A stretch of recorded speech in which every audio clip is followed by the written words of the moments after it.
Se a morte entrou pelo pecado, conforme Paulo está colocando aí, como que Deus pôde fazer uso para Adão do que a morte, se a morte só, segundo o raciocínio, partiria a entrar por intermédio de Adão? De que jeito isso? Porque até a lei estava o pecado no mundo, mas o pecado não imputando, não havendo lei. Como que você vai julgar alguém? Se não existe lei, não tem como você julgar, é isso que ele está dizendo. Não tem delito. No entanto, a morte reinou desde Adão até Moisés, até sobre aqueles que não tinham pecado à semelhança da transgressão de Adão, o qual é a figura daquele que havia de vir, que é o Jesus. Mas não é assim o dom gratuito como a ofensa. Esse agora vem o chumbo grosso.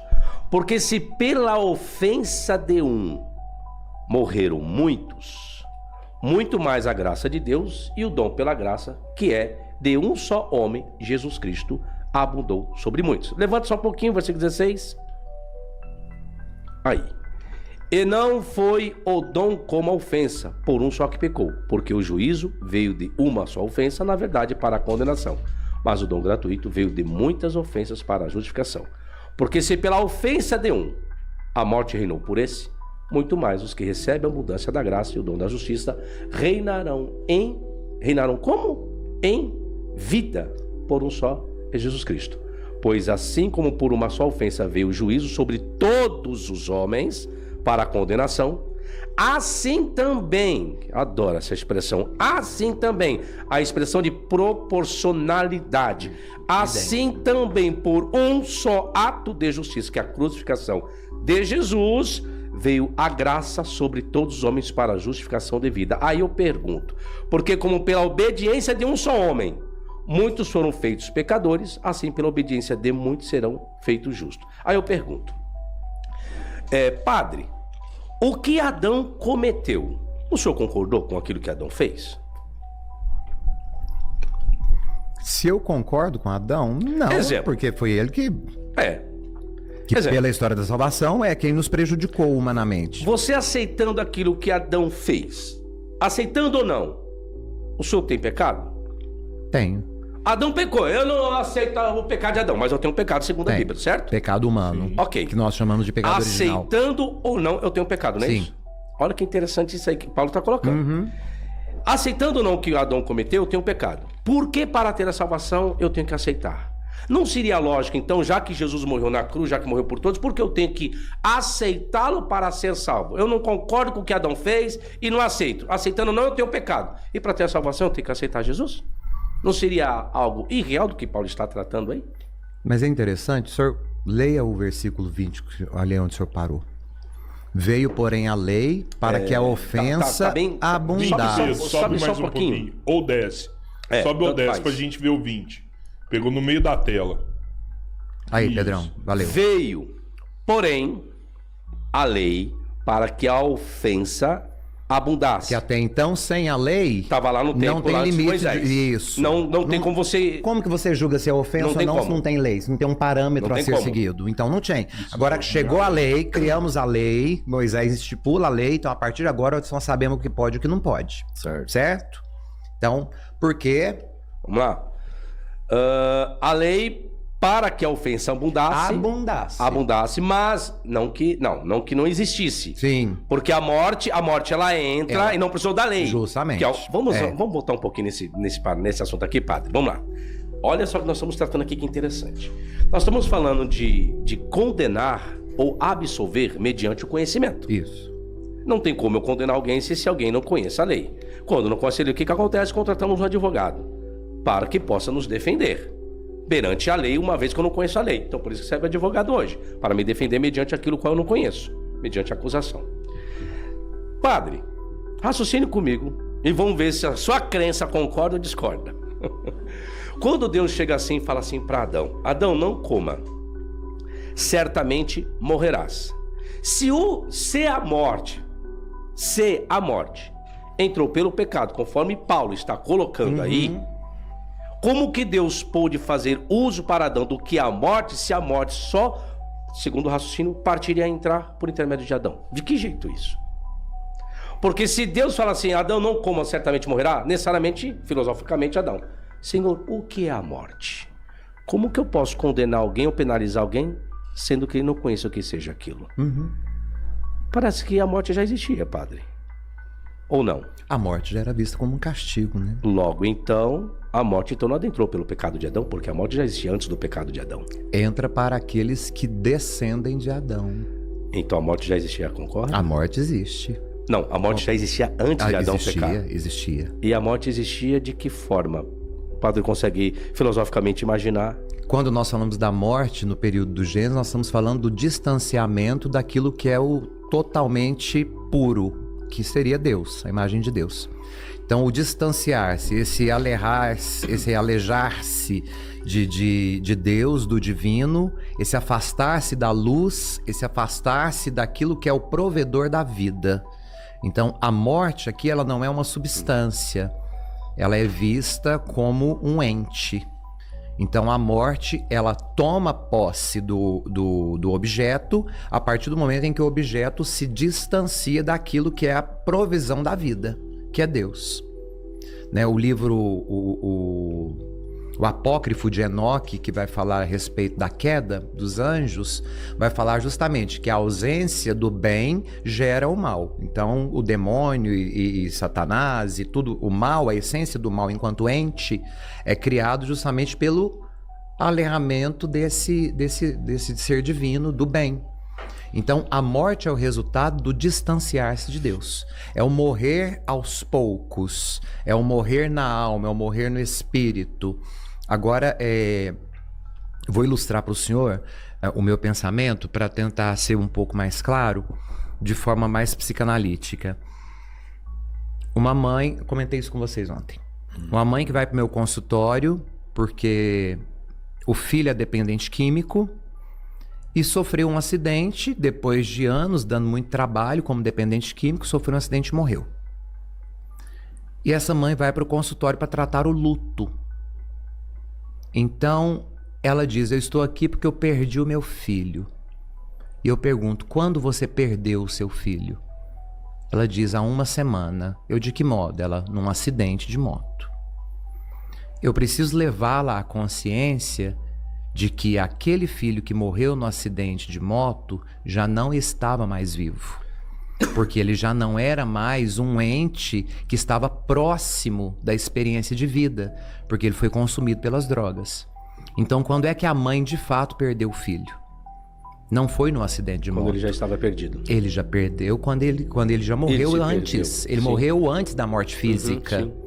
Então, a morte desse filho, na verdade, se deu quando ele, pelo vício, se afastou de todas as coisas que poderiam favorecê-lo como gente, como ser humano. E ele, então, se tornou um indigente por não ter mais nada que o configurasse à sua pessoalidade. Então, ali é uma morte. Então, quando nós falamos da morte no Gênesis, a gente está falando dessa morte que não passa pela matéria, mas passa pelo distanciamento de Deus. Tanto que Deus, quando Adão e Eva comem do fruto, eles ficam envergonhados, porque percebem que estão nus, que é uma questão também magnífica, que certamente o senhor descreve aqui no Gênesis, a nudez, né? Que nudez é essa se não havia corpo? Mas uma frase de Deus que chama a atenção.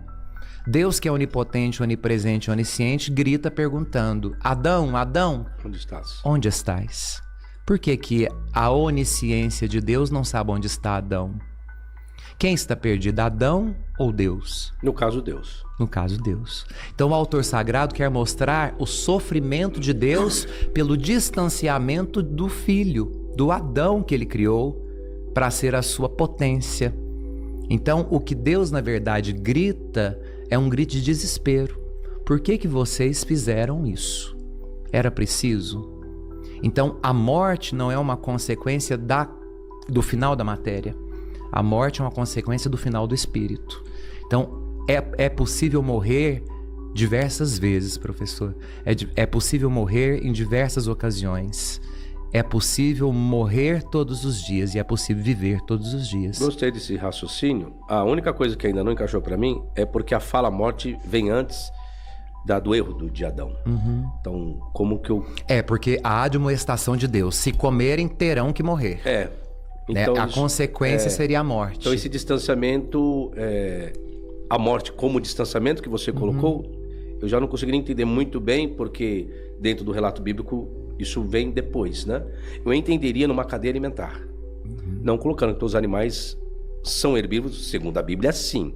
Segundo o relato do Gênesis, todos os animais eram herbívoros. Sim. Cientificamente isso é impossível, porque cada animal carnívoro, herbívoro, tem um aparelho digestivo totalmente diferente por aquilo que eles são.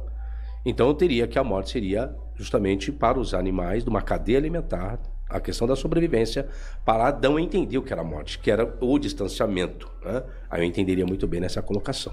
Bom, pois bem, tá simples assim, tá fácil. Agora eu gostei dessa parte aí, viu? Gostei. Mano, mas eu vou falar. Sabino, eu falei que o Sabino vai ser nosso. Não vai catequizar o Sabino. Mas agora, não, uma coisa muito Sabino importante. vai ser nosso, Miranda. É que é o seguinte, o Miranda tá aí, né? Miranda tá aí. O Miranda tá aí. Todo mundo meu sabe. colega. O Sabino, ele acredita em Deus. Sim. Não no Deus bíblico, eu não sou ateu. Isso, sou ateu. Mas que é importante, até pra que a galera pense, nossa, mas o Sabino tá respeitoso e tal. Não, mas eu sou respeitoso. Não, eu sou respeitoso. Agora, se o padre me ofendesse aqui, eu já tinha mandado o padre pra cá do cacete. Claro. Pelo amor de Deus. E vice-versa. Entendeu, padre? Onde há respeito, eu respeito, lógico. Mas a parada é essa. Olha aqui, de verdade, assim... eu já tive com o Miranda, que é um cara que também defende muito bem a sua posição. A gente já teve vários embates aqui sobre religião, sobre fé, sobre ateísmo. Mas já agora, mano, parabéns pra vocês dois. Agora vocês não repararam uma coisa, não? Não, sério. Tá alto demais, mano. Tá alto demais o que tá acontecendo aqui. Pra mim, de verdade.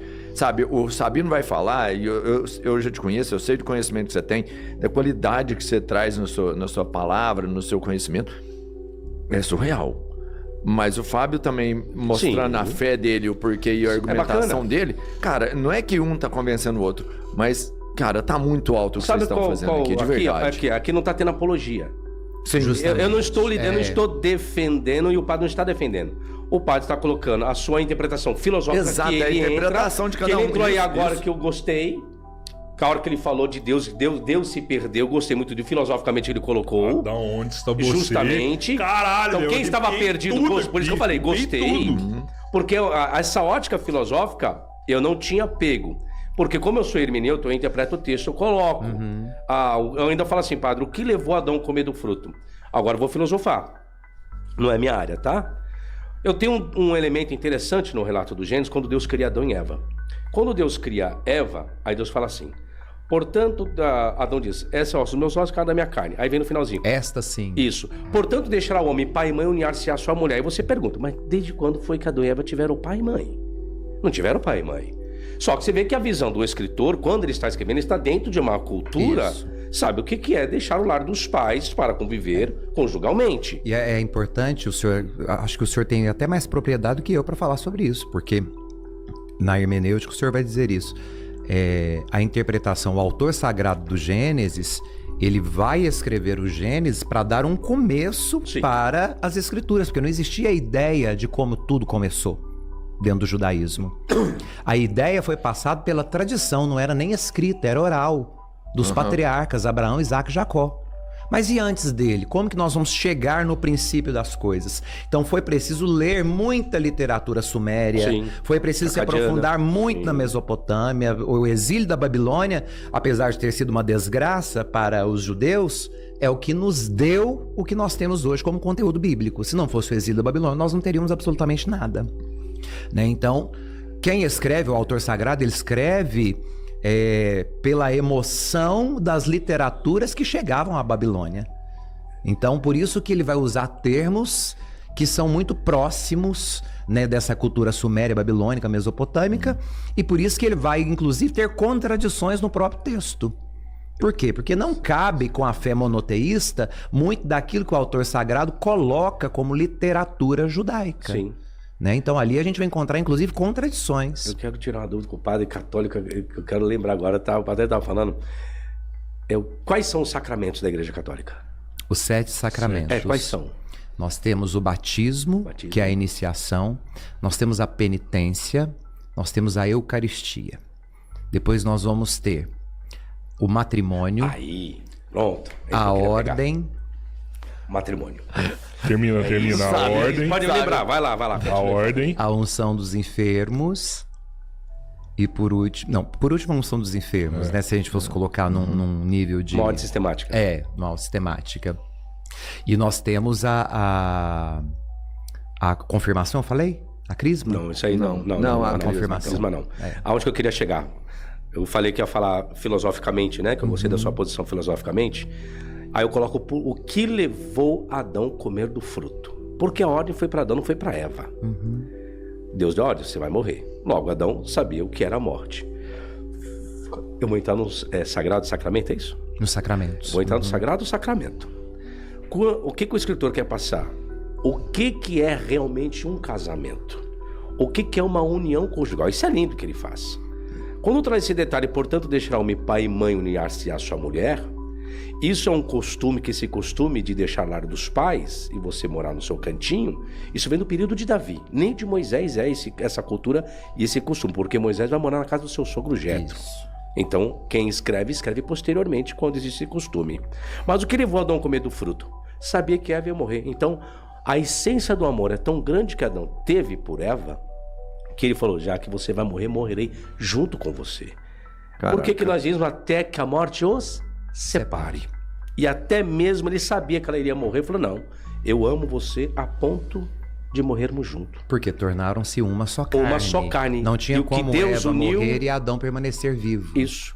Então, por isso que ele comeu do fruto. Não foi por desobediência, ele comeu o fruto por amor. É diferente. Opa, concordamos plenamente. Ele come no fruto não é por desobediência, por amor. A desobediência foi de Eva. Eu vou te falar uma coisa. Parece que rolou um Dr. Freestyle aí, Robertinho. Mas eu vou te falar. Eu falei que ia fazer o quê? Filosoficamente. Mas com base no quê? Com base no texto que deixará o pai e mãe unir-se à sua mulher. Então, mas se Adão come maçã por amor, se ele come maçã por amor e não por tema ou por qualquer outro motivo, aí eu acho que ele tinha que ter sido perdoado, mano. Por quê? Porque Deus é amor.